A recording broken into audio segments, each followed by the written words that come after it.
O projeto Majestic 12.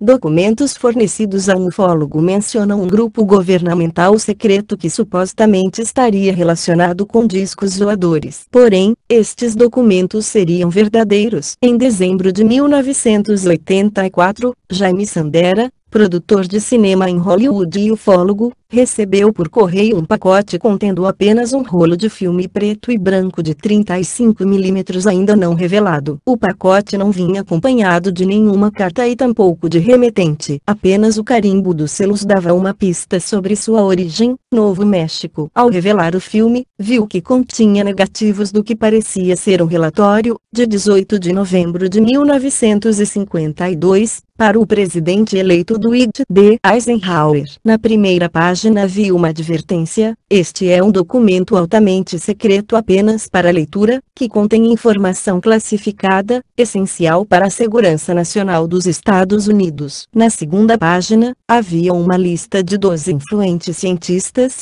chefes militares e conselheiros de informação do ZEUA. Até a terceira página não se percebia com clareza o tema do documento: a descoberta de um disco voador acidentado e de corpos de extraterrestres próximos de Roswell, Novo México, em julho de 1947. A última página do documento era um memorando do presidente Harry Truman dirigido ao ministro de Defesa, James Forrestal, datado de 24 de setembro de 1947. Nele, Truman dava instruções a Forrestal para que colocasse em andamento a Operação Majestic 12, mas sem dar nenhum indício do que poderia se tratar.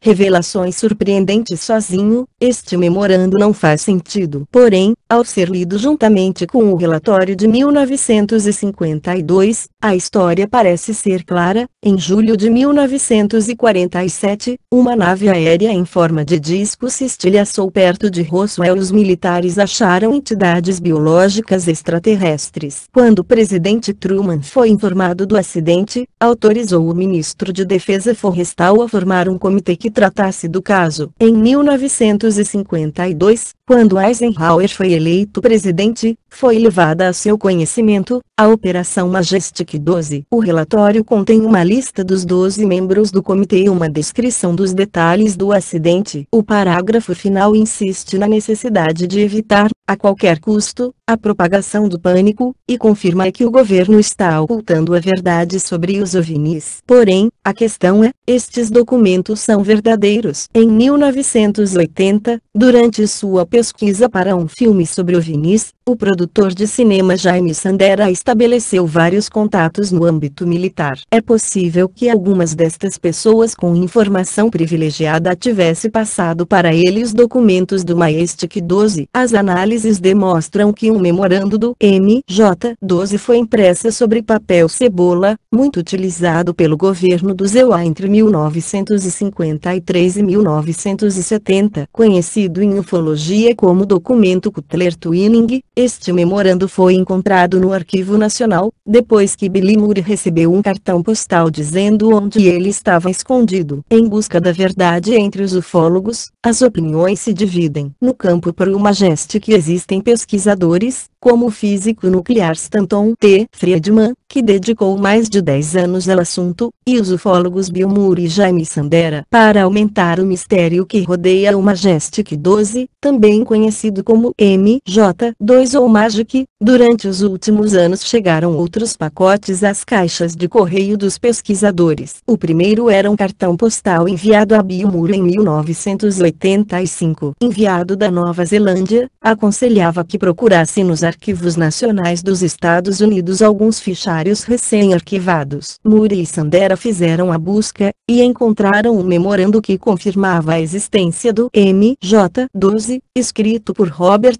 Cutler, assessor especial de Eisenhower na Segurança Nacional e dirigido a Nathan Twining, chefe do Estado-Maior das Forças Aéreas do ZEUA. Entre 1992 e 1996, outro ufólogo recebeu vários documentos relacionados com o MJ-12, e os mostrou a Friedman. Foi comprovado que 2 documentos eram verdadeiros. O primeiro é uma ordem breve dirigida ao general Nathan Twining, um suposto membro do MJ-12, concernente às suas atividades durante a viagem que fez no mês de julho de 1900 1947 ao Novo México, o local onde supostamente o disco voador havia se acidentado. O segundo documento é um memorando para o presidente Truman, ditado pelo ministro de Estado George C. Marshall e dirigido ao vice-ministro. Embora não seja mencionado diretamente o MJ-12, o cabeçalho é MUJCREU 092447 MJ-12. Na época do acidente em Roswell, Eisenhower era o chefe do Estado-Maior do Exército. Os críticos dizem que, quando foi eleito presidente, já sabia do caso e não teve necessidade de ler nenhum relatório. Contra-almirante Roscoe Linklater, diretor da CIA, L. 947-1950. Em 1960, reconheceu que existia um encobrimento do fenômeno OVNI. Jerome Unsaker, célebre desenhista de aviões e presidente do Comitê Consultivo Nacional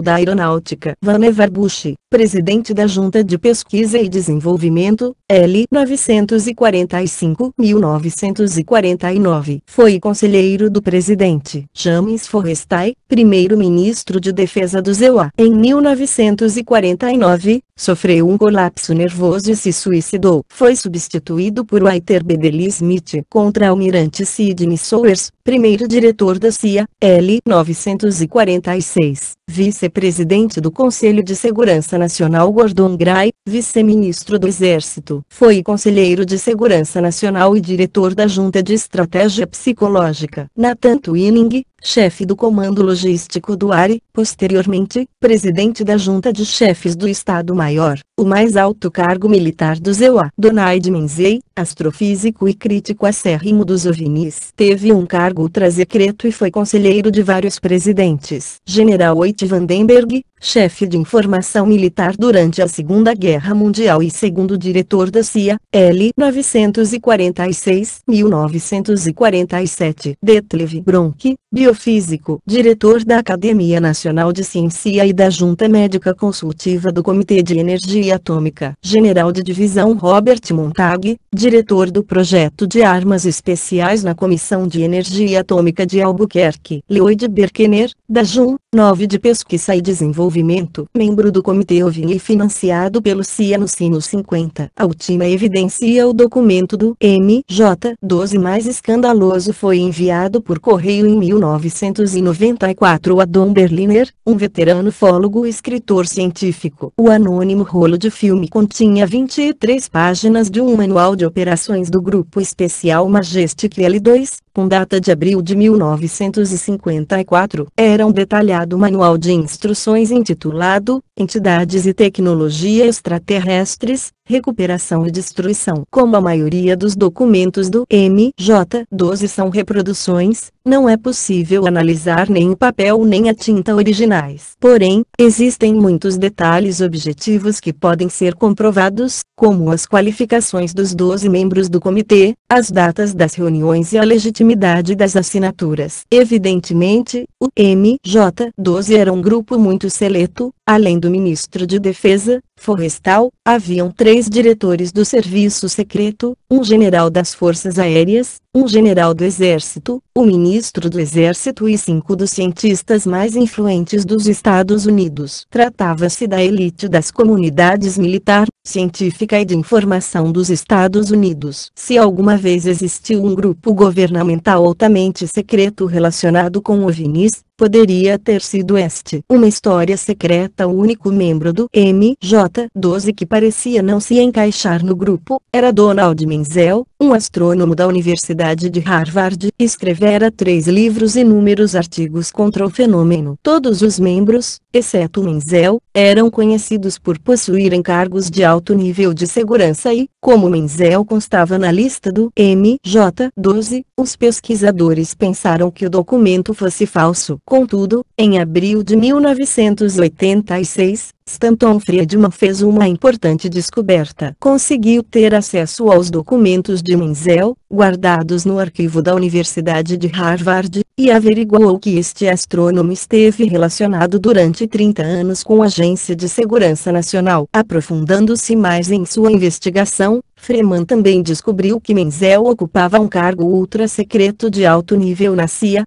que realizava consultorias altamente especializadas para muitas corporações importantes dos Estados Unidos, que mantinha estreitas relações com os outros cientistas do grupo MJ-12, e que assessorava o governo em muitos projetos secretos. Portanto, parecia que Menzel possuía a qualificação necessária para estar no MJ-12. Além disso, fez várias viagens ao Novo México durante 1947 e 1948 a pedido do governo. Estas viagens poderiam ter tido relação com o acidente de 1947 no Novo México, mencionado nos documentos do MJ-12. Os outros membros do grupo também foram investigados por Friedman. Todos haviam trabalhado em projetos altamente secretos e participado de vários comitês de pesquisa e desenvolvimento, mas não estavam mais vivos para serem entrevistados sobre suas atividades. Porém, suas idas e vindas poderiam ser confirmadas por meio de inúmeras fontes, registros de chamadas telefônicas, correspondências, atas de reuniões e outros documentos guardados nas bibliotecas presidenciais e na divisão de manuscritos do Congresso. A mais antiga referência ao Majestic está em um memorando supostamente enviado por Truman ao seu ministro de Defesa, James Forrestal. O comunicado no qual é mencionado o assessor científico do presidente, Vannevar Bush, tinha data de 24 de setembro de 1947.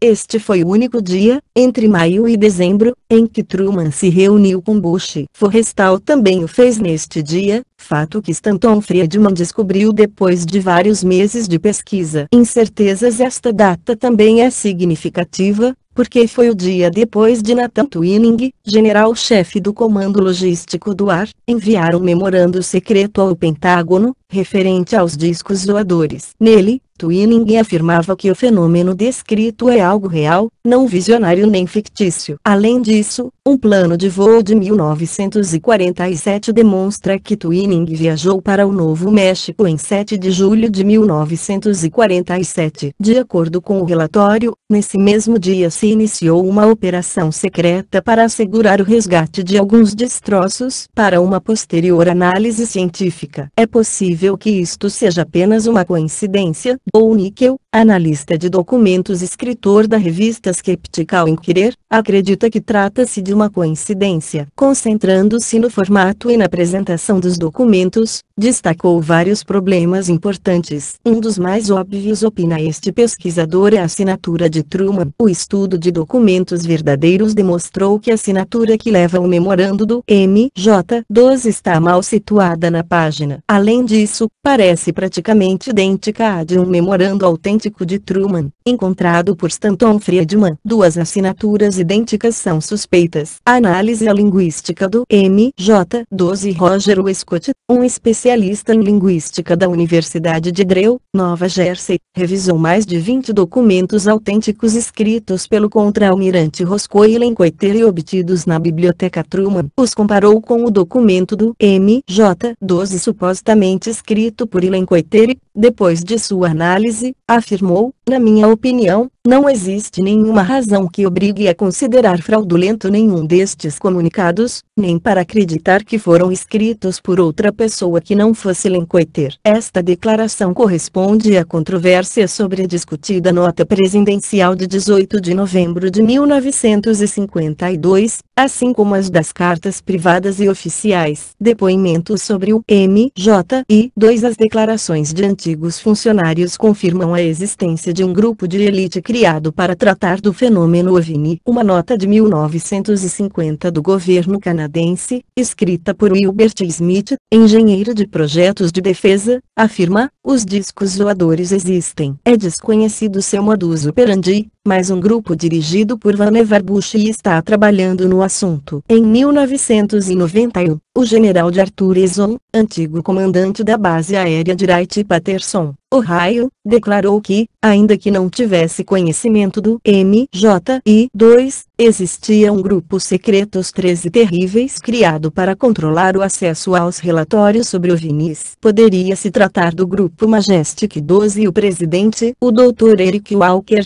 antigo antigo presidente do Instituto para a Análise da Defesa, afirmou que havia assistido a reuniões em Wright e Patterson sobre a descoberta de discos voadores. Também declarou que faziam 40 anos que tinha conhecimento dele. O grupo MJ-12 estudo detalhado níquel também se refere em sua análise aos formatos das datas, à tipografia e ao estilo de linguagem empregados nos documentos. Novamente, mediante o estudo de documentos autentificados, demonstrou que nos documentos do MJ-12 existem certos detalhes que destoam. A conclusão de níquel é que os muitos elementos irregulares e suspeitos detectados nos documentos do MJ-12 demonstram claramente que tratam-se de falsificações. Porém, Friedman não concorda. Dedicou 10 anos à pesquisa das objeções de níquel e todavia insiste em que os documentos são verdadeiros. Ainda não escutei nenhum argumento convincente contra o MJ-12, afirma Friedman. Francamente, considero que estes papéis contêm os segredos mais importantes que jamais foram divulgados para a opinião pública. Verdadeiros ou falsos, os documentos relacionados ao Majestic 12 são certamente os mais intrigantes que vieram à tona no campo da ufologia. Em seu livro Top Secret Magic, de 1996,